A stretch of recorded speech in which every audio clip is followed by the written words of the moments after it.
Mafia سرگنا داؤد ابراہیم کے تعلق سے ہر کوئی جاننا چاہتا ہے اور تجسس کا عالم ہوتا ہے لوگوں کے ذہن میں کہ ایک معمولی سا گنڈا جس سے بہت لوگ مل چکے ہیں، جیسے ہمارے ساتھ ایک سینئر جرنلسٹ ہے خلیل زاہد صاحب، جنہوں نے داؤد ابراہیم سے نہ صرف یہ کہ ملاقات کی بلکہ 4 گھنٹے تک کی میٹنگ کی، اس میں کئی اہم باتیں ان سے ہوئی داؤد ابراہیم سے، اور داؤد ابراہیم جو ہے انہوں نے اس دوران یہ بھی بتایا تھا ان کو کہ وہ کسی کا قتل تک نہیں کر چکے تھے، اور کئی ایسی باتیں سامنے آئی تھی. تو کیا تھا پورا معاملہ زاہد صاحب بتائیے آپ. دراصل میری ملاقات داؤد ابراہیم سے اچانک نہیں ہوئی تھی.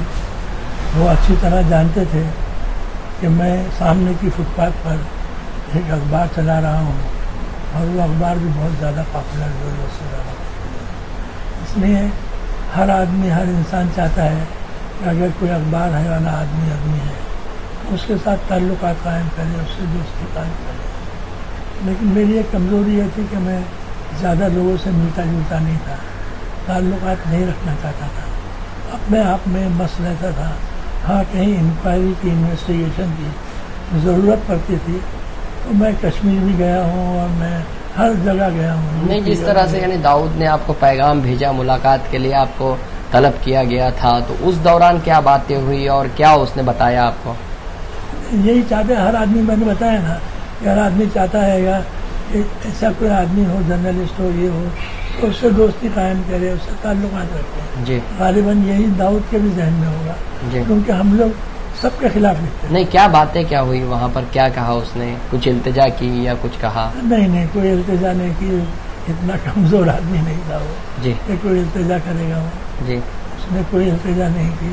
بس یہ ہے کہ ایک آدمی کا نام ہو گیا ہے، فیمس ہے، اسی محلے میں رہتا ہے، اسی گلی میں رہتا ہے، تو اس کے ساتھ میں ایک بار ملاقات ہو جائے.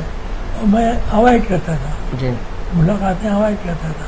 اس کے لیے کچھ ایسے پیغام بھیجے کہ بھائی کچھ ہو سکتا ہے، یہ ہے وہ ہے، تو میں ٹھیک ہے چلا گیا. میں نے کہا مجھے کہ وہ نہیں، یعنی کیا پیغام بھیجے، کیا ہو سکتا تھا، کیا بتایا، یعنی کھل کے بتائیے آپ. یہ کہ جیسا کہ آپ کہہ رہے ہیں تو آپ کو کوئی گولی نہیں مارے گا، جی، آپ کو کوئی ختم نہیں کرے گا، جی، آپ کا مرڈر نہیں کرے گا. جی، یہ بالکل 100% شیور ہے. جی، کیونکہ اتنی پولیس آپ کے تعلقات ہیں یہاں ہیں وہاں پر، تو وہ تو کوئی سوچ بھی نہیں جی. سکتا. لیکن ایک چیز ہو سکتی ہے کہ آپ کو کوئی ایکسیڈنٹ کا شکار کر دیا. جی، تو میرے کو بھی لگا کہ ہاں بھائی یہ بات تو پاسبل ہے. تو جب سامنے آمنے رہتے ہیں، بالکل خالی سامنے کی بلڈنگ ہے، تو ملاقات کرنے کا کیا فرق ہے؟ جی، ساری دنیا کے لوگ آتے ہیں، کریم لالا آتا ہے، یہ آتا ہے، وہ آتا ہے، تو اس سے ملاقات کرنے میں کیا حرج ہے؟ تو یہ سوچ کر میں چلا گیا. یعنی داؤد جو ہے اس ملاقات میں آپ کو کچھ صفائی بھی دینے لگا تھا کہ بھائی میں نے مرڈر تک نہیں کیا، کسی کو مارا بھی نہیں، تو یہ کیا وجہ ہو سکتی؟ نہیں، یہ سچائی ہے، کیونکہ اس کا نام تو کافی ہو چکا تھا. جی، کہ داؤد بہت بڑا وہ ہے اور بہت زیادہ اس نے وہ کیا ہے، یہ کیا ہے. تو بات چیت میں اس نے یہ بھی بات نکالی جی، کہ میں نے اپنی زندگی میں آج تک کسی پہ ہاتھ نہیں اٹھایا. مارنا چھوڑ دو، ہاتھ نہیں اٹھایا ہے. تو یہ بات بھی انہوں نے نکالی بات چیت کے دوران. یہ بھی بات بھی ساتھ داؤد سے تعلق سے یہ بھی کہا جاتا ہے کہ پولیس ڈپارٹمنٹ کا بھی اس کو جو ہے اس کو بڑھنے میں سپورٹ رہا ہے.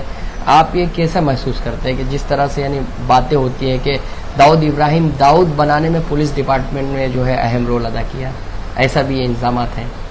بامبئی پولیس کے بارے میں ایسی شک و شبہات نہیں کی جاتی. جی، کیونکہ یہ پولیس بہت الرٹ ہے، بہت وہ ہے. جہاں اس کو ضرورت ہوگی وہاں بڑھ کے ملاقات بھی کر لے گی، جی، اور جہاں ضرورت نہیں ہوگی وہاں پلٹ کے دیکھے گی. جی. یہ ڈپارٹمنٹ ایسا ڈپارٹمنٹ ہے.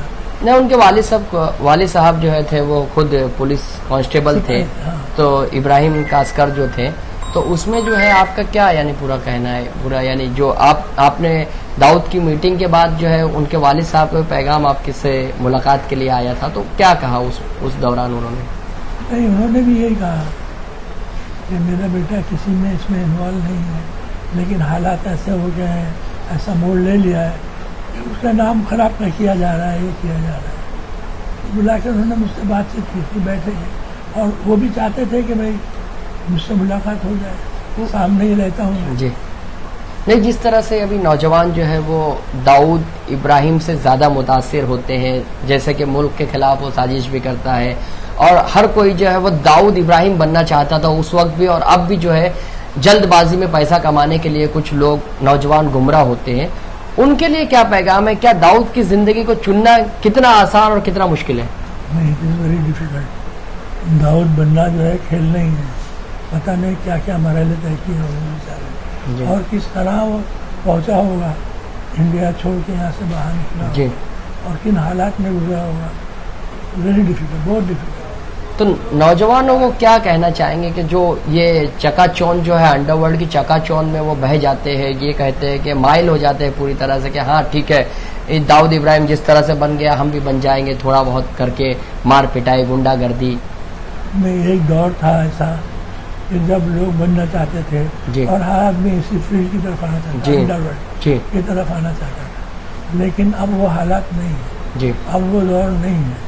اب کوئی بھی ایک بھی آدمی ایسا نہیں ملے گا کہ یہ جو کہے گا کہ میں انڈر ورلڈ کی طرف چلا جاؤں، کیونکہ معلوم ہے کہ پولیس کی نظریں اتنی گہری اتنی کڑک ہو گئی ہیں کہ کوئی اتنی ہمت بھی نہیں سکتا، سوچ بھی نہیں سکتا.